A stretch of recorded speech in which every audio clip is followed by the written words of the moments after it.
এর বিয়েতে এসে খাবার চক্করে পড়ে দেখো বিয়েটাই পুরো মিস করে গেলাম।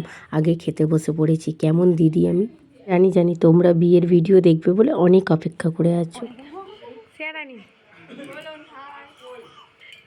বন্ধুরা সবাই কেমন আছো? আমি পূজা তোমাদের সাথে আরও একটা ভিডিও নিয়ে চলে এসেছি। আর ফাইনালি ভাই বেরিয়ে পড়লো বিয়ে করতে। আর এদিকে মন্দিরে আমাদের গড় করে নিচ্ছিলো। এটা ছিল আমাদের কালী মন্দির।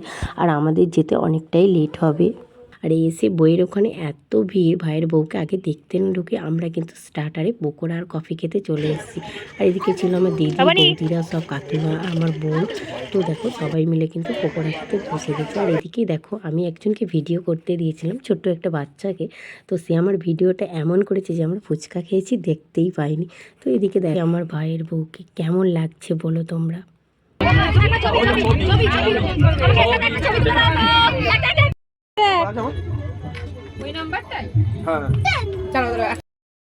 এরপর আমরা চলে গেছিলাম খেতে। আর এদিকে এমন খেতে এলাম যে ভাইয়ের বিয়েটা মিস করে গেলাম। এদিকে আমাদের খাবার চক্করে আমার ভাইয়ের বিয়েই আমার দেখা হলো না। খেয়ে দিয়ে গিয়ে দেখছি বিয়ে পুরো কমপ্লিট হয়ে গেছে। ভাগ্যটা আমাদের কেমন ভাবো তোমরা।